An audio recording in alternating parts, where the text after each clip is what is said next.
This is a recorded version of a paper that I gave at the 2022 TAPRA conference as part of a documenting performance working group, which is convened by Eddie Roberts, Harriet Curtis, and Deanna Damien Martin. My thanks to the conveners for the opportunity to present. It's linked to a monograph called Staging Decadence that will be coming out with Bloomsbury in 2023. And the final chapter of that monograph specifically, which is looking at relationships between decadence and the culture wars, and the ways in which decadence has been deployed as a rhetorical trope within culture wars. I've spoken about this topic before, and you can find recordings in the video archive. But this time around, I want to shine the spotlight on more recent discourse, and particularly a controversial speech delivered by Oliver Dowden in February 2022. So the paper is titled Theatre, Decadence and the Culture Wars. The end of history is a distant memory. Liberal democracies in the 21st century have been characterised by political polarisation and fragmentation, not to mention recurrent geopolitical conflicts. The cultural arena has played an especially important role in dividing societies based on fundamental disagreements about tradition and revision, universality and relativism, freedom of speech and expression. The list goes on. The centre has not held. Today, these democracies are embroiled in a culture war that has roots stretching back to how the civil rights movement, feminism, and Stonewall were viewed by conservative commentators in the 1960s. Culture wars concern what we think, feel, and imagine, and how we're influenced to think, feel, and imagine in particular ways. They also involve the deployment of tropes and narratives that riff on common themes, and one such theme is decadence. Etymologically, the word connotes decline or decay. From the medieval Latin, it literally means a falling, and has come to be associated with a taste for things that others might regard as depraved, regressive, or counterproductive. For instance, in the 1990s, the Republican Senator Jesse Helms ridiculed the work of Ron Afey on the floor of the US Senate, arguing that it encapsulated the unmistakable decadence of American society. And I've spoken about this in another paper in the video archive. For Helms, Afey represented the decline and fall of American society in an age when the good old-fashioned values that once made America great were in decline, and this during the AIDS crisis. So clearly decadence is not a neutral term. It can be wielded as a pejorative weapon. It's really that sense that I want to begin with addressing in this paper. Afey's scapegoating came at a time when the National Endowment for the Arts was being undermined by Helms and co. as a decadent institution funding decadent practices, which might be ringing a familiar bell. Attitudes toward identity politics, campus culture, and cultural production have become especially topical in recent years, including in the UK. It prompted Oliver Dowden, a former culture secretary and co-chair of the Conservative Party, until his resignation earlier this year in 2022, to launch a scathing attack on so-called woke ideology in the days just prior to the Russian invasion of Ukraine. For Dowden, a new breed of left-wing orthodoxy dominates the cultural arena, and that domination begins, he says, with the teaching of arts and humanities subjects in higher education. The result, for Dowden, is, quote, a dangerous form of decadence that threatens the nation's integrity and security, beginning with its sense of unity and purpose. In this paper, I want to look at what the labelling of a dangerous form of decadence means to those studying or practicing theatre and performance, focusing on policy documents, speeches and campaigns launched by the UK Conservative Party over the past 2 years. Unsurprisingly, I'm not content with the denigration of theatre and performance and the arts and humanities more broadly as decadent in these terms. But rather than dismissing Dowden's comments as vacuous drivel, I'll be working toward a manifesto that advocates for the uselessness, wastefulness, outmodedness, and alternative productivities that theatre and performance have to offer in the 21st century.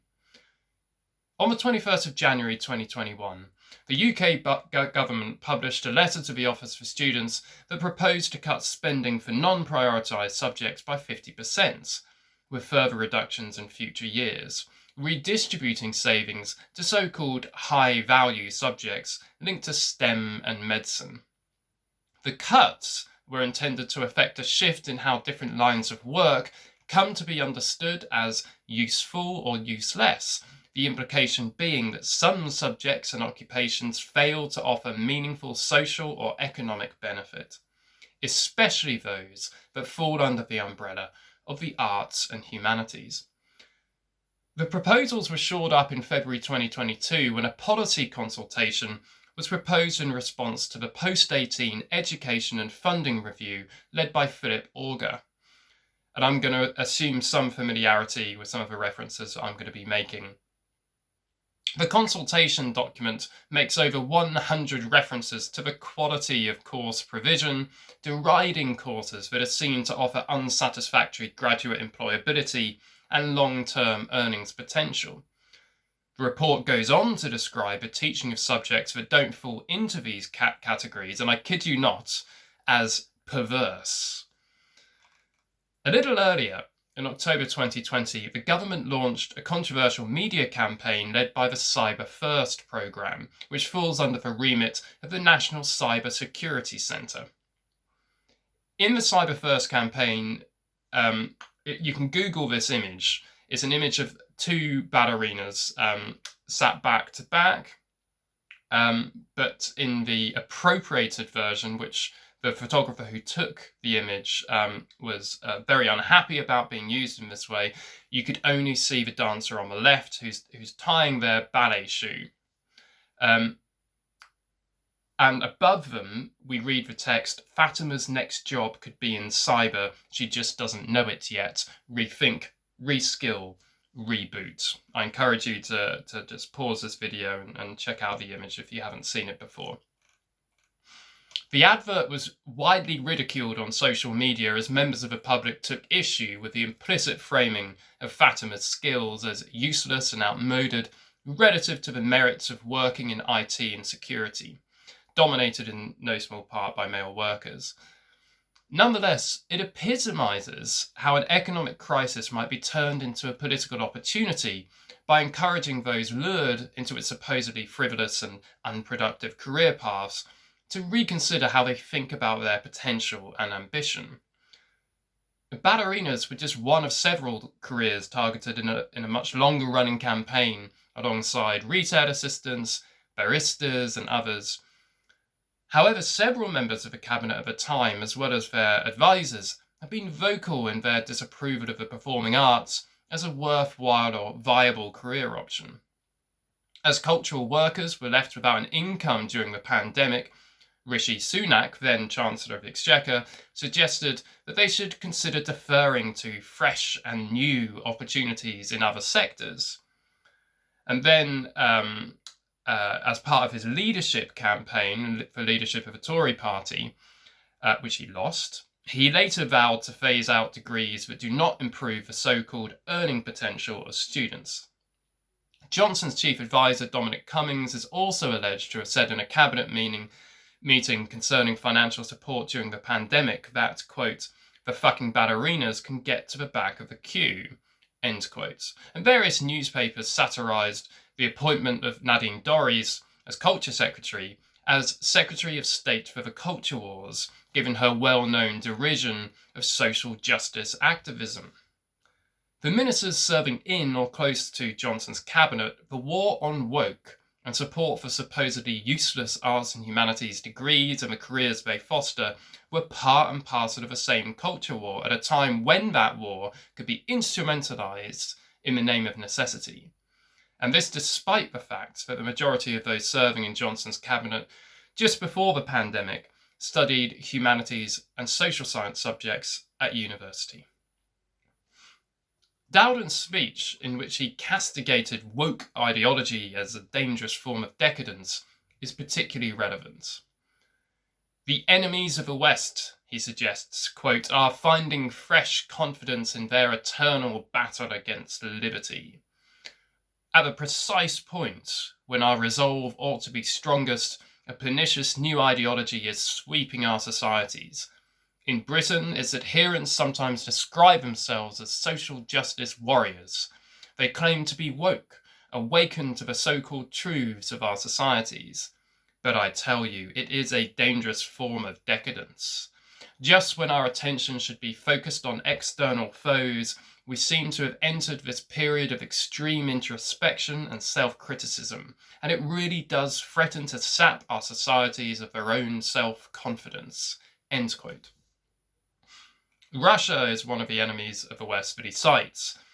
However, to his mind, if we're to combat the enemies of the gates, then we need to tackle an enemy within, a cabal of social justice warriors who've lost sight of the real dangers threatening liberal democracy today. Dowden points the finger of blame at university staff and students who strive to decolonise curricula, and what he sees as an unscholarly privileging of an emotive identity politics above rational inquiry. Universities fail to produce hard-working citizens equipped with skills that are relevant in the real world, he says. Instead, they've produced a generation of activists complicit in cultivating what the New York Times columnist Ross Douthat has dubbed the decadent society, which for Dowden refers to a society sapped of meaningful values and democratic strength. A woke society, he says, is a decadent society. Conservative Party rhetoric and policy has been drawing an anti-woke agenda into the orbit of an anti-arts agenda that regards the arts as fundamentally useless and to be discouraged for that reason. The culture wars today pivot on the axis between these issues, which underpins the proposal of economic policies presented as common sense necessities. One common sense response to this situation would be to sell the merits of the arts on the basis of their contributions to the economic health and wealth of a nation. However, I advocate for a more uncommon sense, a more decadent sense, that understands the value of theatre and performance, which is my main focus here, not on the basis of their utility, but their relative uselessness, wastefulness, outmodedness, and alternative productivities. In this, I'm in agreement with Lucia Dean's assessment of the arts and humanities as useless, if we understand that uselessness as being free of any utilitarian end. The issue at stake is not necessarily with the notion of use per se, as Sarah Ahmed has made clear, but with the distribution of usefulness as a requirement, which will always position some things, activities, and people as useful, while others are discarded as useless. Rather than making a case for theatre and performance on the basis of it being somehow essential or necessary or useful, I advocate for their relative uselessness, wastefulness, outmodedness, and resistance to economic goals and priorities. Hence, by way of a conclusion, I want to offer a 4-point manifesto for a decadent theatre. 1. Theatre is useless. This uselessness has often been put to work in useful ways, for instance, when theatre is attached to categories like socially engaged or applied, but its being treated as useful is usually linked to its capacity to inspire a change in oneself, another, or society. The contemporary marketplace is full of useless things, but in many of the more interesting cases, theatre's uselessness refuses or perverts economic priorities, by corrupting them, perhaps. Theatre can also produce effects in people that are profoundly useless, but deeply stimulating and fulfilling, like pleasure. 2. Theatre is wasteful. It's resource intensive, it requires a lot of time, and the energy expended in its making is dissipated rather than stored. Capitalism breeds inefficiency and wastefulness as well, but it seeks constantly to expunge that inefficiency and wastefulness, often with dire consequences for those tasked with fixing the problem. In contrast, live performance makes a spectacle of expended energy night after night and has the capacity to turn that expenditure into stimulating critiques of what constitutes a proper use of one's time. 3. Theatre is outmoded. Because of its resource intensity, it can be expensive to attend. Subsidy is often required if innovative or experimental theatre is to reach the widest audience, which frequently draws the ire of those invested in the utility of things. But it's also persisted despite challenges deemed existential at the time, and has persisted despite the massive rollout of on-demand technologies at odds with the antiquated act of congregating to watch a time-bound performance in a space shared with strangers. 4. Despite the influence of many of its commercially minded stakeholders, theatre also has the capacity to resist forms of productivity based on economic imperatives.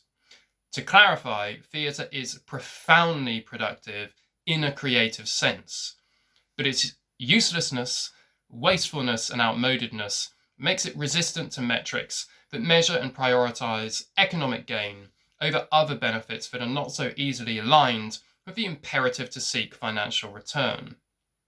Theatre can reap economic rewards, as any number of lucrative mega musicals illustrate, and it has also made significant contributions to creative economies.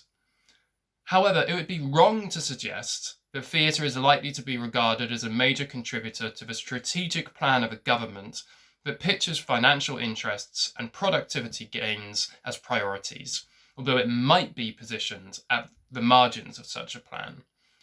It's also worth questioning the limitations of orienting theatre around commercial gain, creative limitations being the most obvious, but also, and this is a connected issue, demographic limitations and the making and watching of theatre once we acknowledge the faces, bodies and issues that tend to sell well with those empowered as cultural consumers in the commercial and cultural arena.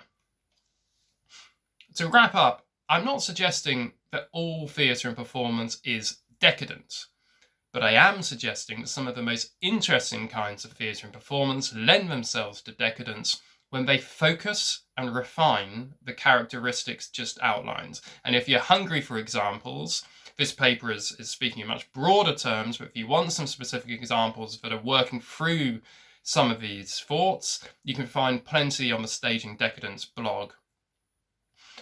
In this paper, I've been concerned with the context shaping the work rather than the work itself, which is what leads me to upturn the disparagement of theatre and performance as decadent by arguing for the very things that make them uniquely valuable.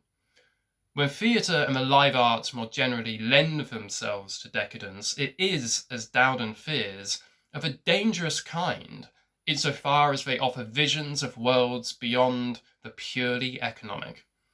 And this idea of offering a glimpse of a world or a vision of a world beyond the purely economic, I'm borrowing from Dan Rebellato and some comments that he made in the documentary that we put up on the Staging Decadence video archive. But these are visions that we would do well to celebrate in yet another age that has come to know the price of everything and the value of nothing. Thank you.